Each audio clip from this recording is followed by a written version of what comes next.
Hello and welcome everyone to Network 2020's discussion about the US invasion of Iraq 20 years on. I am Courtney Doggard. I'm the president of Network 2020, and it is a pleasure to be here today having this conversation. Before we begin, just a couple of notes. Due to illness and technical difficulties, we are actually down some panelists, but the good news is that we have, I think, one of the best voices that we could possibly have with us today. And so I'm really pleased, and we'll be looking forward to introducing her momentarily. In the meantime, just some quick words about Network 2020. So who we are a nonprofit organization. We're based in New York City, and we're really trying to create more nuanced understandings, more nuanced conversations around international affairs in the United States and beyond. And so we run a number of different programs that are both focused on education and impact. And please do check out our website. Please follow us on social media. And for those who want to enjoy this conversation and want to share it with others, we do have our YouTube channel, which contains past recordings of most of our events. So with that, it is a real honor to introduce our speaker today, Shahla Al-Kli. She is a non-resident scholar at the Middle East Institute and has a really fantastic background.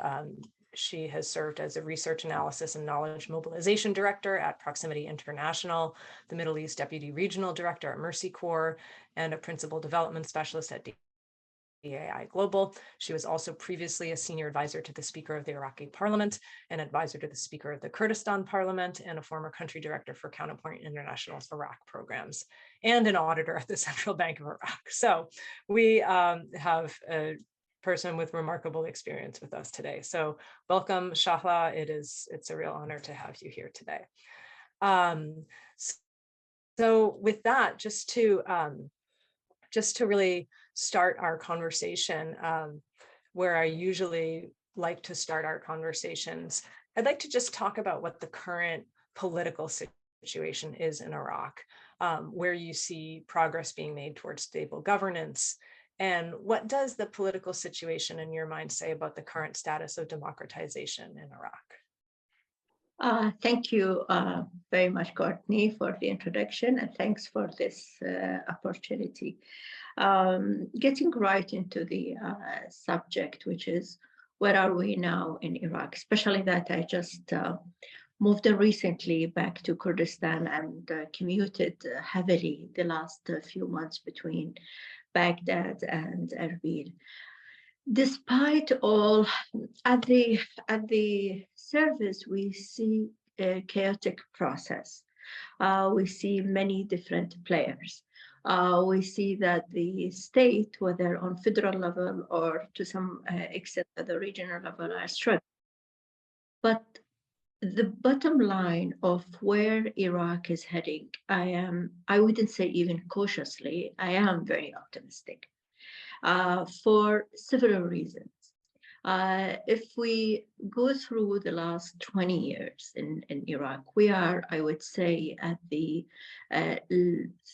phase 3 or the development phase. At the very beginning, it was a transformation or post-conflict and then transformation. And now we are in development phase. I don't think any country in the world, whether it was stabilized, bordered by, for example, like US by 2 oceans, not like us, we don't have Canada and Mexico. Our region is vital and volatile. But bottom line, I didn't see anywhere in any other experience that state building or democratization or transformation from such a dictatorship into an open society, open political process, that such a process is going to be linear or according to the theory or according exactly to the plan. We are dealing with a society, we are dealing with many players. We are dealing with regional hegemonies, regional interest, international communities, input. So the product that we are hoping for in Iraq, if we call it democratization or state building or stabilization or federalism, whatever you call it, that product is not easy to come together. And in general, 20 years at the age, like if we call it in terms of a generation age or age of people, it's not that a long time. Of course, if I talk as an Iraqi, at that time I was in Baghdad, our thinking was America will come and it has this magic wand and the day and night, we're going to be like Japan, we're going to be like West Germany, look at Singapore, actually we're going to be like this or that. And because we had huge confidence on Iraq potential, we are educated society. We've been locked for 35 years, that's for sure. Government used to work either to us, if we are pro-government, or against us, never with us. So all these dynamics, we weren't, as Iraqi people, we weren't aware how much we've been locked and how much we missed out, even with the neighbors country, like across the border, even at that time in Syria or Jordan, we were behind, but we were not aware how much work and what type of transformational issues and steps we needed in order to come to this point. Now, fast forward to 2023.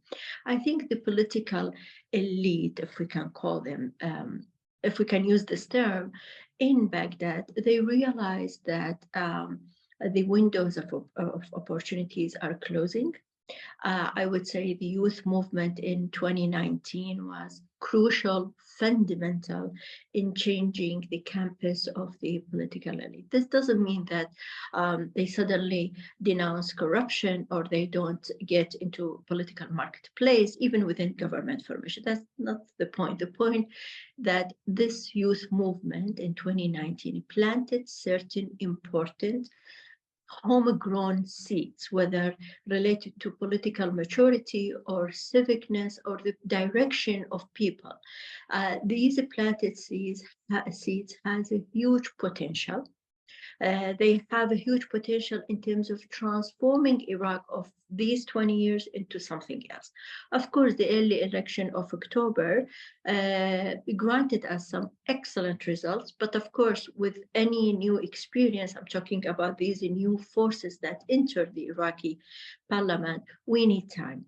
And I think Iraqi people in general, they realize that they need their own homegrown political power. All the powers that ruled Iraq in Baghdad specifically were kind of imported. Iraqis, but they've been in exile for more than 30 years. So there is a cut point between the 60s all the way to 2003 and all that. To sum up to sum up the whole context, I would say it's optimistic, it's running on the right track, but there are important obstacles in the way that I don't think, given all the challenges that we passed in Iraq the last few years, I don't think these challenges are bigger than the ones that we've been able to pass. So yes, I am optimistic and I have a strong belief in what Iraqis have to offer, specifically in 2 or 3 elections from now. Thank you for that overview.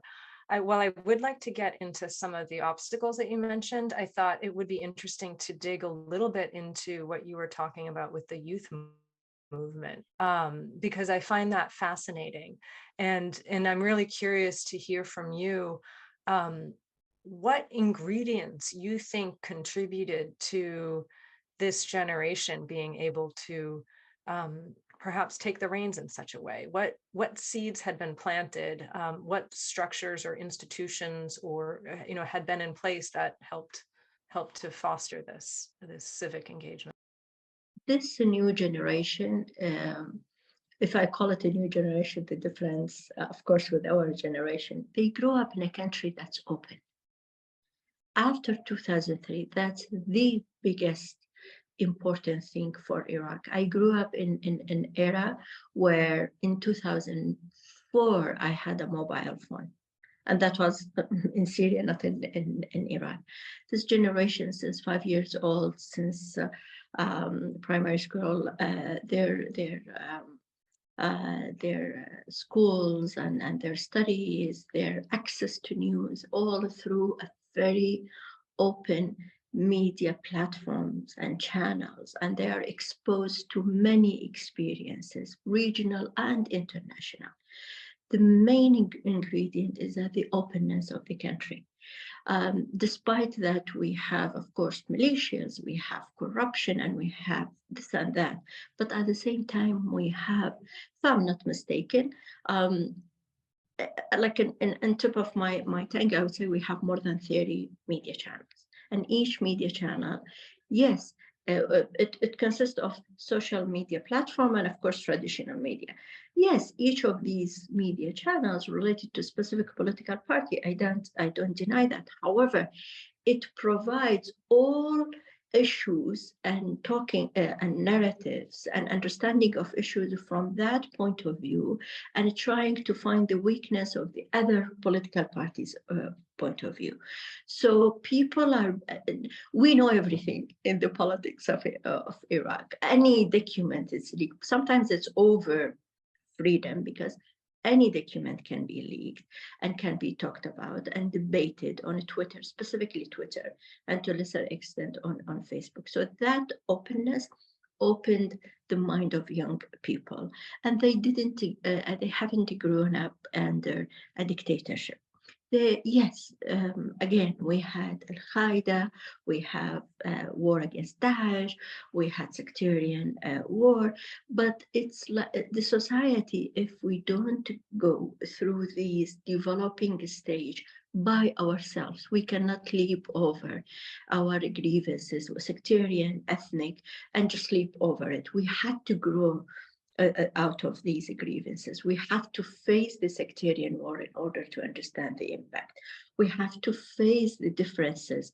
And for example, today is the anniversary of using chemical weapon attack Halabja, like a government using a chemical weapon against its own people. If you see how even Baghdad commemorated this anniversary, that opened the door for discussion. For people, the young people in Basra understood the atrocities being committed against Erbil or Halabja or Doak, and vice versa, by the way. Well, when I lived in Baghdad at that time, I had no idea. I had to wait until after 2003 in order to understand what happened to Halabja. I had no idea. There was a complete, we were in a bigger prison in Baghdad to some extent. Now, the second important point is that this generation has a better education and of course exposure. Travel is open. I'm not saying these issues are accessible to every level of Iraqi society, but the majority of Iraqi society are middle class. In a way, at least a family in general, without overgeneralizing, but in general, at least a family had a summer visit to Turkey or to Jordan. And when Syria was in a good shape in Syria. So accessibility, social media, exposure to the people experience. Of course, 2011 and what's been called or termed as Arab Spring has its own impact, because it shows how organization, how the youth, it empowered youth understanding of their own potential. Just recently, I was Iraq representative for Counterpart International working on a proposal on civil society. I was thrilled to meet many civil society organizations in Baghdad coming for a visit or a meeting, and they came from deep south in Iraq, and most of them are led by women. And the first thing they talk about is that we don't have a red line. We want to talk about early marriage, anti-domestic violence. We want to talk about this. This is how we do advocacy. This is how we convince the local government. This is how we talked about with our local figure about this issue and that issue. So that was non-existent in Iraq. I'm not saying the amount of sacrifice that we paid for that is not monumental. No, they are monumental, but what I'm saying is that the youth movement are the substance of this democratization process, that they will take it somewhere else better than our generation and faster than our generation. Maybe during the conversation, we touch upon what we can do as international community, what we can do as international development programs. Okay, how about this political hegemony, regional political hegemony, and that? These are the factors that can tilt the scale toward a more hinder and more obstacle path towards a better situation in Iraq, or the other good forces that can also tilt the scale towards a better track. We will get there, but how fast, it depends the type of support and the nature of understanding of what's going on in Iraq, and of course in the Kurdistan region. If we get that type of support, targeted support, I think it will be faster and better. If not, we will keep struggling a few more years until we get there. Thank you. And I do hope we can follow up on some of those points later on. Shifting gears, you just spoke a lot about generational change and hope. But you also mentioned earlier some of the obstacles. So what are some of the obstacles that you see that are that Iraq is facing right now? Major obstacle is that public or Iraqis at major conjecture of Iraq, of the elections, of the current developments, they show a better political maturity than the political elite. So our major obstacle is that our political elite are stuck in the 70s, especially in Baghdad, because as I said, they've been imported into this country. So that's why even Prime Minister Mohammed Shia al-Sudani nowadays, Iraqis, or the widespread narrative around him, if you watch any Iraqi political talk show, it talks about he's Iraqi, homegrown Iraqi politician. Siyasi dakhil, or Iraqi dakhil, Iraqis from inside Iraq. And that has a huge impact on how, or a more, it builds a more confidence among Iraqi about, okay, this prime minister might be able to do something. However, the political machine around him, the coordination framework is not easy. It's not like they get political maturity suddenly.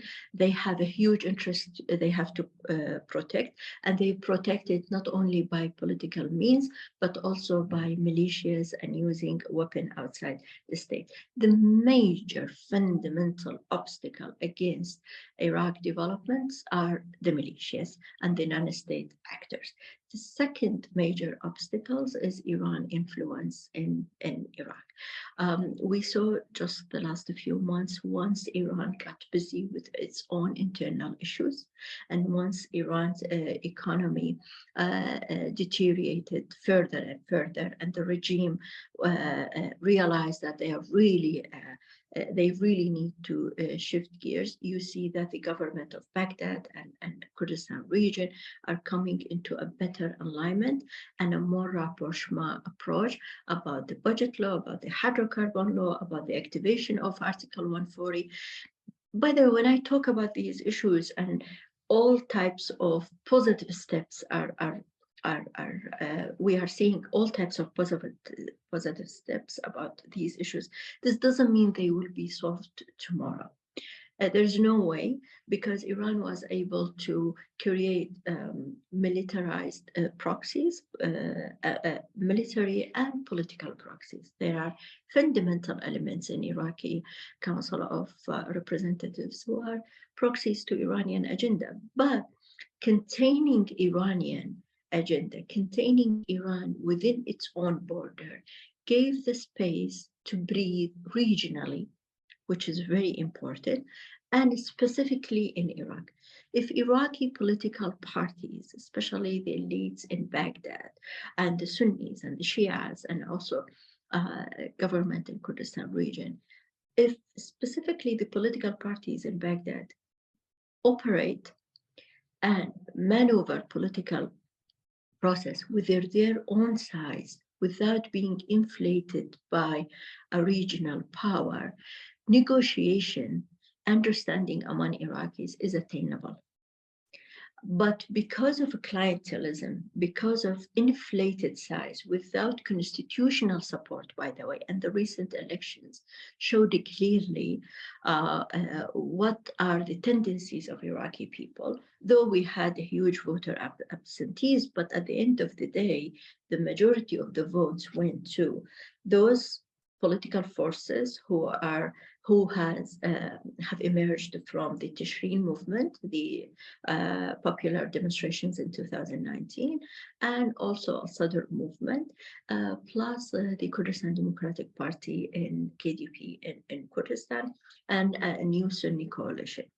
All these factions are heading, or in their rhetoric, in their political platform, they focus on service delivery, they focus on better situation for stabilization in Iraq, better relations between Baghdad and Kurdistan, they focus on development, they focus on prosperity. All other factions that focus on past the grievances, focused on attacking this regional country or that regional country, or focus on sectarian rhetoric, they did not make it, though they were a huge power before. So Iraqi public or people of Iraq, they have better political maturity. So the obstacle is the gap between the political elites in Baghdad and the public, or the civicness.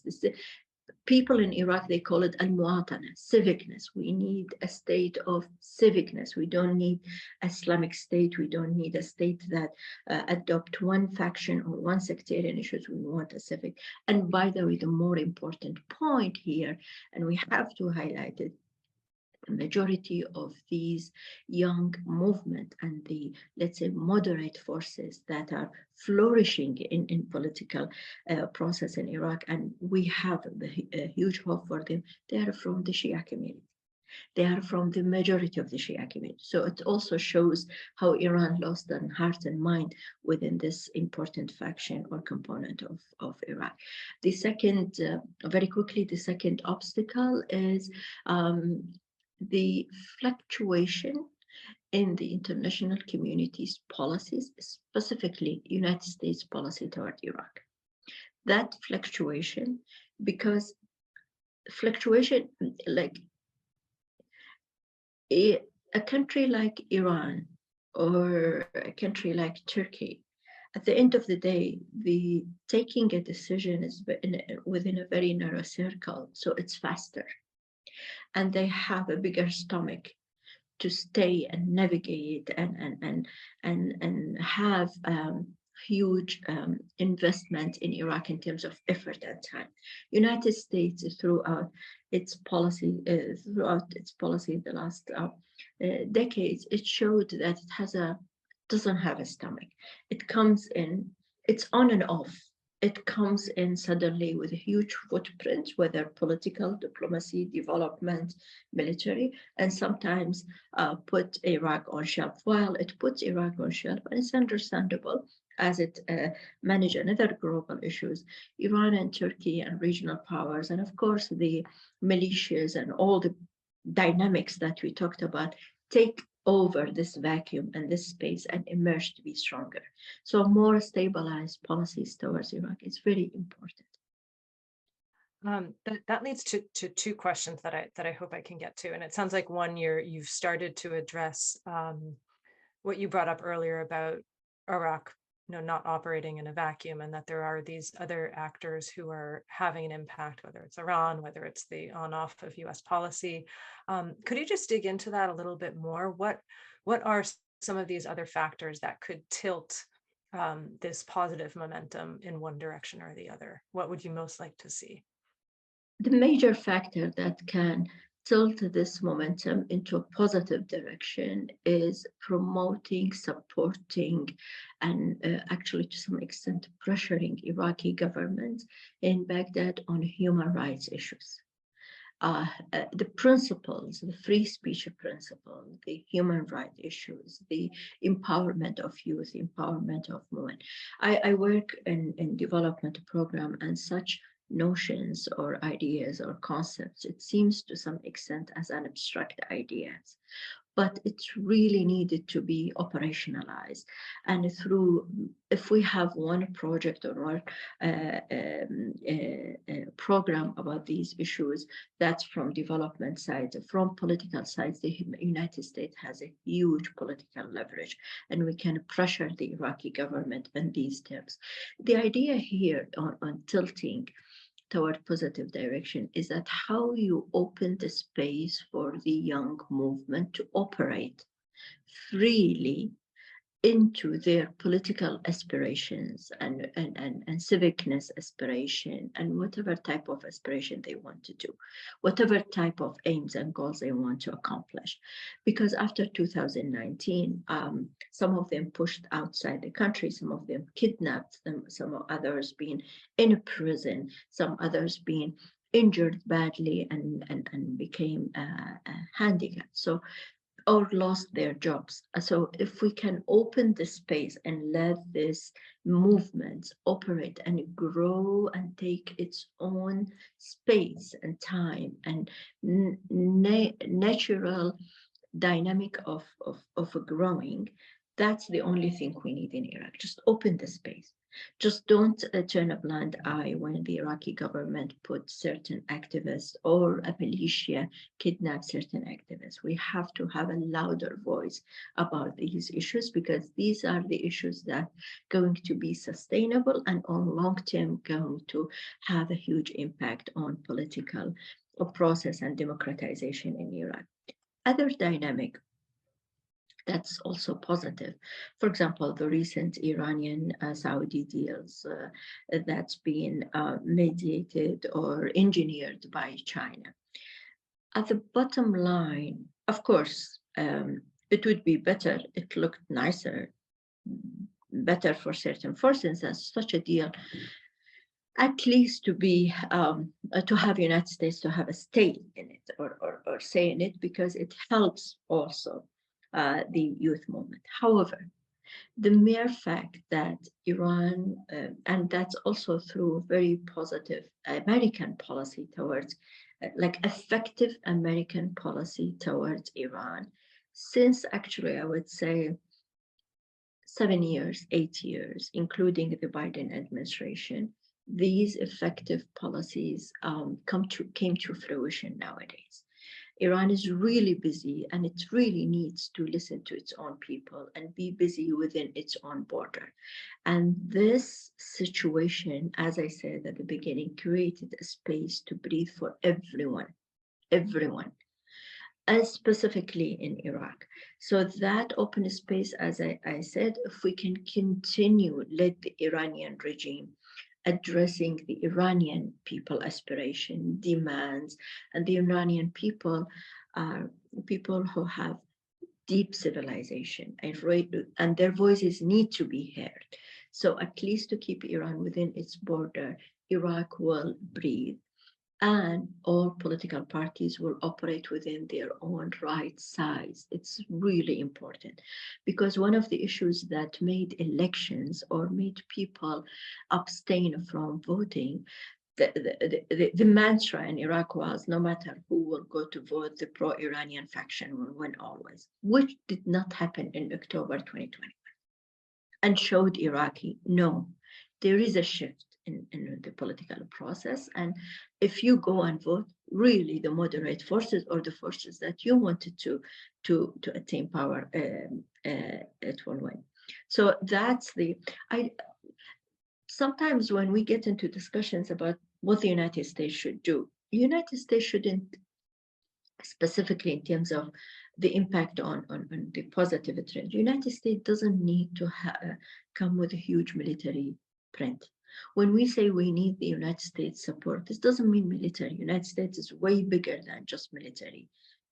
We have education exchange, we have development programs, we have political leverage.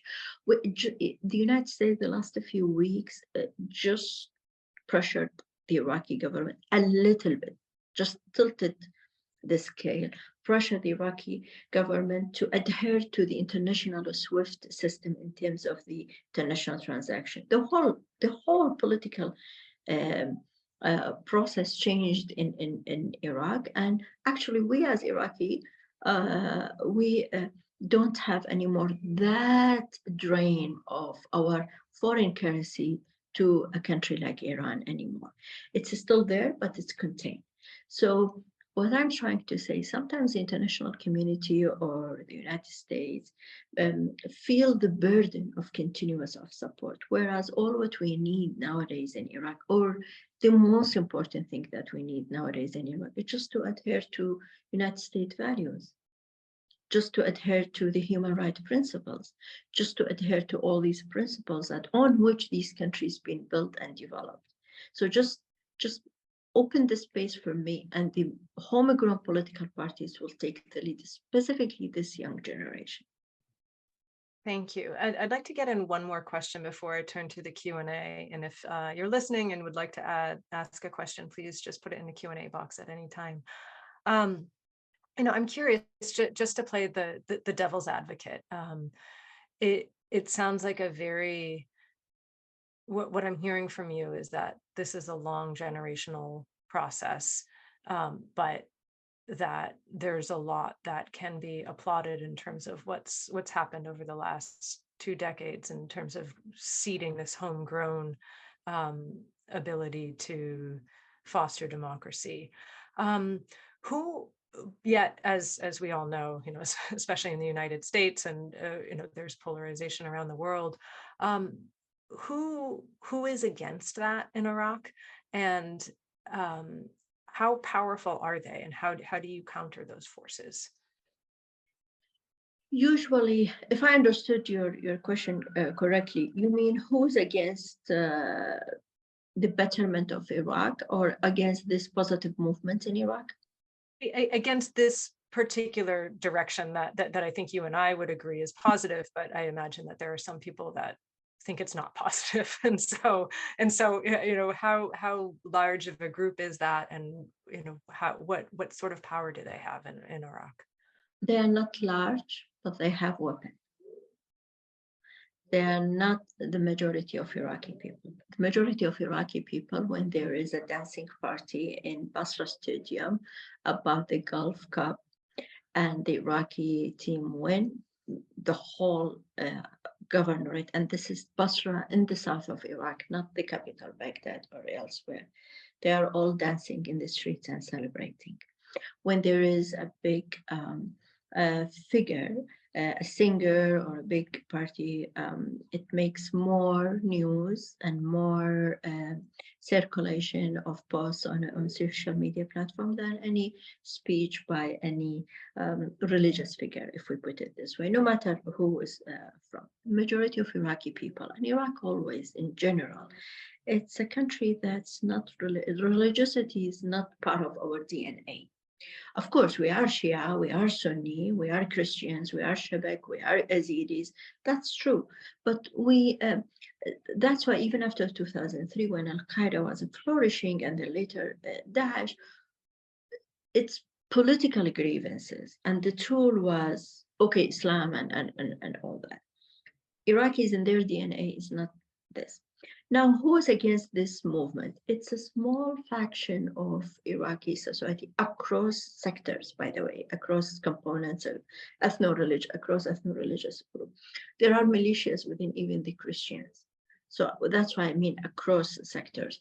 Clientelism politics.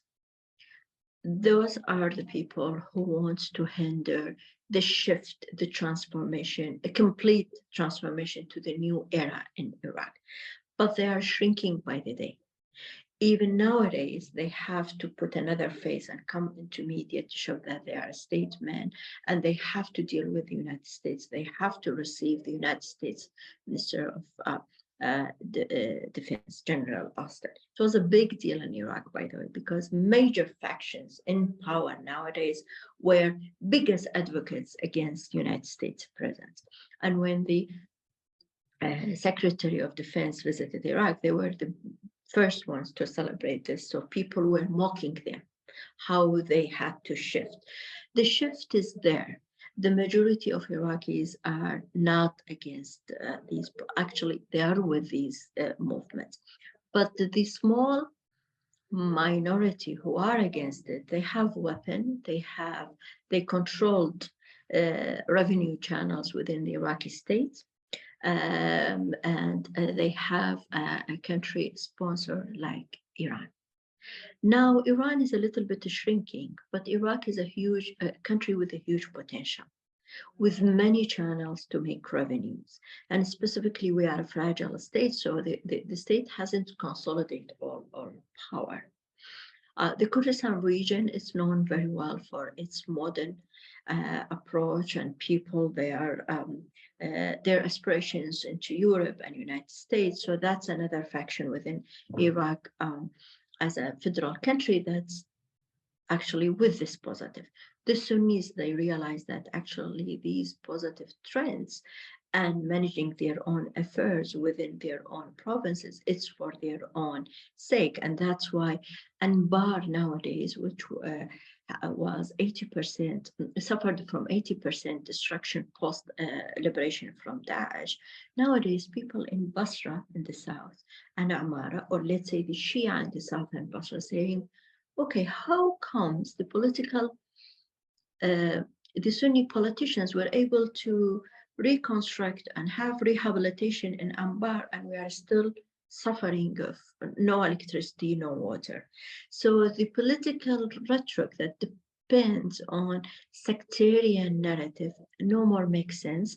And the current political in Baghdad, they haven't been able to develop another political power platform. So they are diminishing, but they control the power bases within the state. They control militias, they control weapons, they have revenues. So they are minority, but they have a louder voice, a larger impact because of the weapon and funding. Thank you for that. You mentioned Kurdistan, and we have a question here. It says, thank you for this information-packed session. So thank you for all your information. How does Kurdistan function within Iraq, and why is there a need for its independence, and whether Kurdistan could peacefully become independent when considering Iraq's peaceful future? So and then the questioner sums it up. What do you think about a peaceful future for Iraq, and does that include an independent Kurdistan? Well, I think aspirations for any Kurd is to have his own states. That's no question about it. Even President Barham Saleh at that time, when he was against the referendum that happened in 2017, he voted for the referendum. He voted for yes. So that aspiration, you cannot deny people of having aspirations towards having their own independence. Within the long term, what I see, even the mechanisms that are in place in the Iraqi constitution, the mechanisms that the Iraqi government nowadays, and that's what I'm saying, when Iran is being contained, Iraqi political parties, they don't have these huge kind of obstacles in terms of coming into some sort of compromises. Long term, I see Iraq as a confederation more than as a federal country. And that confederation actually not only about Kurdistan, is about the Sunnis as well, and to some extent Basra. So on long term, and by long term, at least 15 years or 4 or 5 elections from now, we are going to see a confederation in Iraq, or that's how I see it heading. Nowadays, Kurdistan, it's really a place, and of course I can't deny I'm biased to what I'm seeing here, but in fact I try to take all the cloud on my opinion.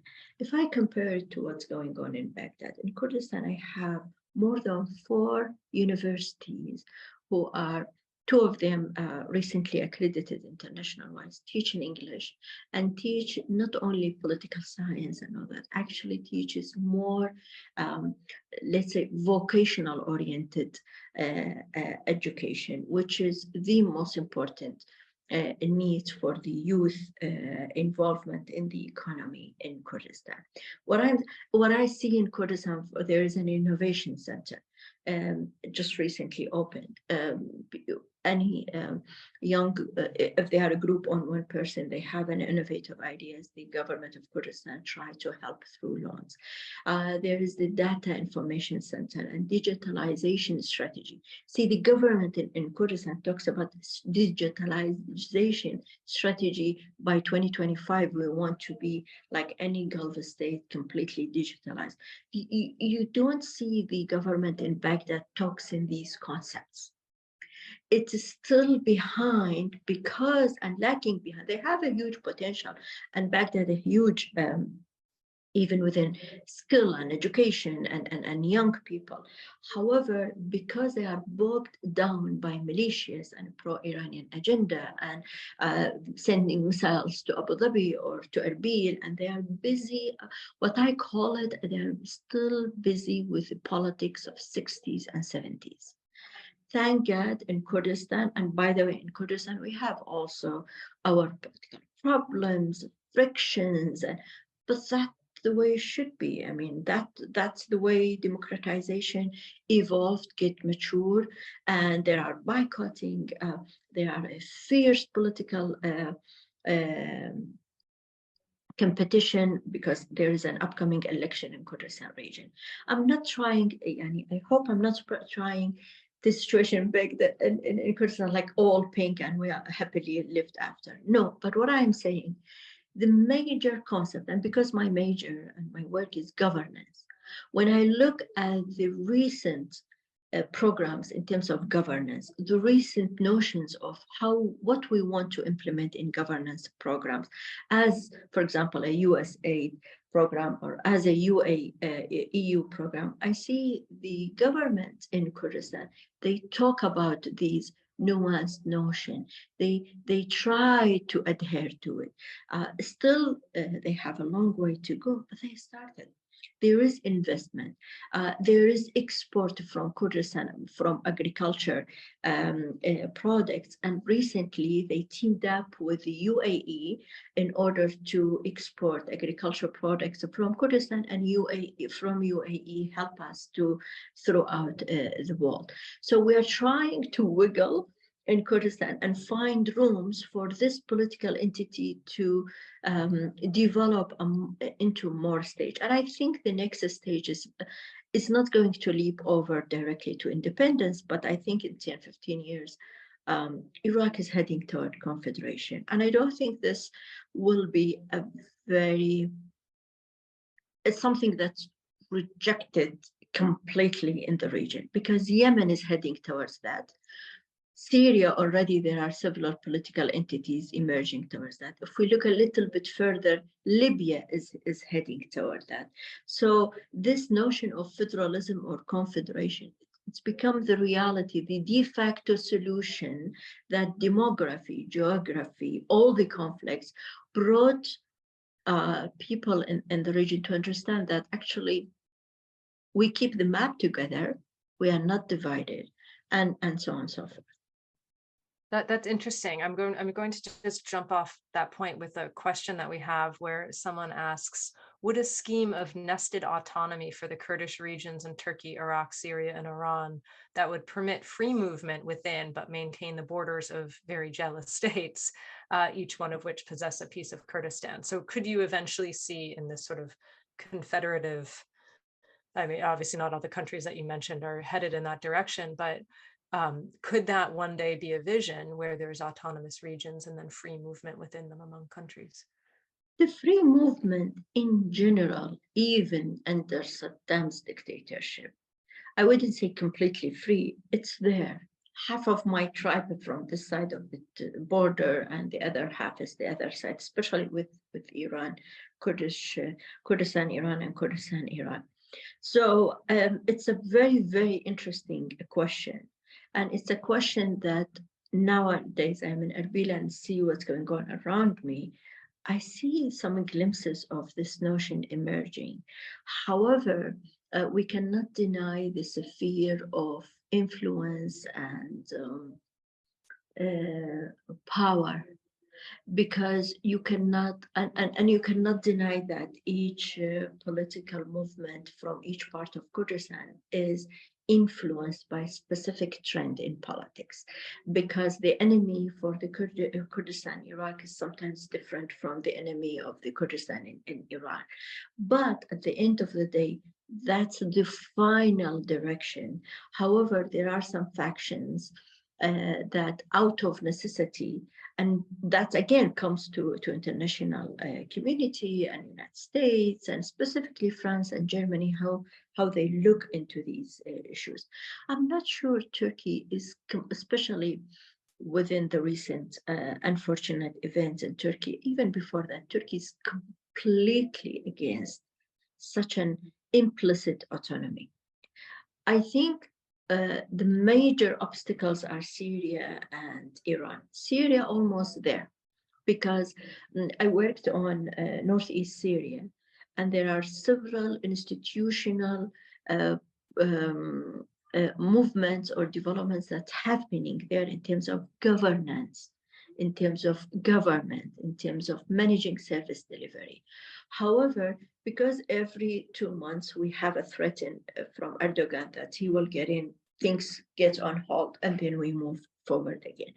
I would think it's a very interesting and applicable solution. But if you ask me the major obstacle, I would right away say the regime in Iran. Turkey is different because trade and economy has its own impact on Turkey. If we secure their interest in terms of trade and economy and having for them a slice in this cake, they wouldn't be that much against it. They even weren't that much against the referendum as the Iranians. They kept the oil flowing from Kurdistan. So there are some potentials, but I cannot say it's coming right away. It needs more study, I would say. I would imagine it would be a pretty big deal. But we have a question here. Someone wants to know about how the war in Ukraine has affected Iraq's oil production, and how is that impacting regional and global alignment, if that's something you can speak to. Oil production, it was the war in Ukraine empowered or shed more light on potential of Kurdistan region. And that created a kind of a concern within Baghdad. So that paved the way for more positive movement or approach by government in Baghdad toward Kurdistan. Because Kurdistan they have a huge potential for gas, and also in Iraq, there's a huge potential for gas. And Iraq, they have 3 major fields, one on Iranian border in Diyala to the east, one on Jordanian border in Anbar to the west, and one deep in the south.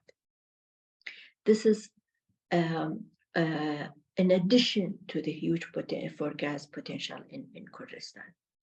During this, imagine that Iran was caught red-handed supporting Russia with drones, which made for the first time the European countries, specifically France and Germany, understand the nature and the depth of Iranian weapon development and the extent to which they can go. So that created a new realization among, let's put it this way, European power, which made Baghdad understand that it doesn't need, or the major moderate faction within this government, because the militias are still there, to understand that they cannot scapegoat themselves for Iran. So the major impact in general, if quickly I paint this picture of energy, political survivor, the concern about Kurdistan being more empowered than Baghdad because Kurdistan has more potential or it's more ready to fill a little bit of the gap in terms of need for gas and all that.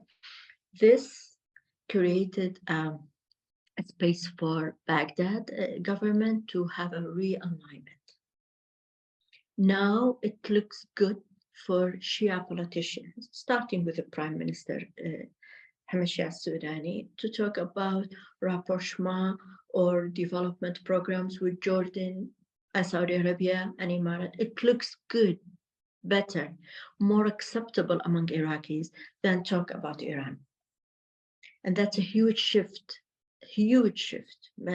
So that's the impact of Ukraine. In terms of the other tactical impact, created inflation in oil prices, which empowered government in Baghdad to put forward nowadays within I think the Council of Ministers just sent a draft budget law for 3 years instead of 1 year. And it's a huge budget focused on service delivery. And for the first time, the Iraqi government in Baghdad supports the share of Kurdistan, the Kurdistan share in the budget, with increasing the percentage, with legalizing more the share, Kurdistan share in Iraqi budget, not like few years before they put numbers on paper and then they don't send the budget. And you have to negotiate every 2 months to get funding released. So these dynamics, all in all, created an opening space, a new turning point in how to do politics and realigning who is your ally better in this situation than before. Iraqis, Mohammed Shah Sudani, the prime minister, first visited Germany, second France, and then Kuwait and Saudi Arabia. And I think a few days ago was in Emirates. So, and yesterday he was in Erbil, and the day later in Sulaymaniyah. So it tells you how Iraq wants to rebrand itself, if I can summarize it. Thank you. We have just a few minutes left, and I wanted to get your take on, when you're looking at the future for Iraq, over the next 20 years, what are one or two things that if you saw, you would say, okay, yes, this is what we need to keep moving in a positive direction? And what are one or two things that if they happen that you would say, hey, this is, we're really going off the rails and we need some help? So what are some of the major milestones that are pivot points that you could see in the next 20 years? A new political powers in Baghdad. That's major. In 2 elections from now, the shift. If I understood your question, in a few years from now, what are the major milestones that I'm looking for, correct? Yes, either positive or that would be, on the negative side. Mm-hmm. The positive thing is to see homegrown political parties in Iraqi Council of Representatives and in the Council of Ministers. And the milestone that I'm expecting for that is to see better political representations with this older generation being marginalized or faded away from the political scene, gave the way for more young people to take lead, regardless of political, ethno-religious background. Better political representation for ethno-religious communities, because these are the communities that are the glue and preserve the religious pluralism in Iraq. Iraq always, when you say Iraq, you cannot minimize Iraq into Sunnism and Shiism. Iraq always was a cradle for the oldest types of religion, and we need to keep it. And I think after Daesh atrocities, we realized the importance of these communities. The positive point, the negative point that's happening nowadays, there is hijacking of their political representations at the Iraqi parliament because the quota system, and these are easy seats. So some of these seats are overtaken by militias, by the way. A Christian person who doesn't have any constituency among a Christian population, but related to the militia, so he is there representing the Christians. So my point is that better representation for the ethno-religious community, that will keep the glue, and better federal institutions, working federal institutions in Iraq, because it's very important, not only for the Kurds, for the Sunnis as well, and in addition to the Shia. Because in Iraq, and I worked heavily on decentralization in Iraq, local governments in Iraq, they need these federal institutions to be active and working. And I talked to governors in Basra and Wasat and Imara, and these are governors supposed the government in Baghdad representing them, but they don't see Baghdad as helping them in order to pave a street or bring electricity to a village. And demographic changes in Iraq need de facto decentralization and, of course, better implementation of federalism. The worst case scenario, or the thing that it will tilt, is instead of in a few years from now containing the militias, Iran will resort, in order to survive in the region, to empower its militia in Iraq. That's my major concern. Well, let's hope for the former. On that note, Shahla, you've been amazing. I mean, this has just been, I think, a really incredible and enlightening conversation. Thank you so much for the work you do. I really enjoyed hearing about these real genuine the real genuine hope in Iraq, and so I hope it goes toward the positive, as you so well laid out. So thank you so much for your time today. I really appreciate it. Thank you so much for the opportunity. Bye-bye. Just a few housekeeping items before I close. Our next briefing will be a week from tomorrow, so it will be on a Friday, and we're talking about Biden's foreign policy for the middle class. So please do RSVP for that. That's free and open to everyone around the world. And following that, we have another open webinar on our deep dive session on China, and it's on how China can revive its economy with Yukon Huang. So please do RSVP for that. As always, if you'd like to register for any of these things, we have our QR codes. If you want to register for the whole deep dive program, it's in the top left. Just for one session, it's in that bottom left. And as always, we are a nonprofit. And so if you can donate to keep these briefings free and open to all, I would greatly appreciate it. So with that, Shahla, thank you so much and have a wonderful evening. Thank you so much, Kurt. Bye-bye. Bye-bye.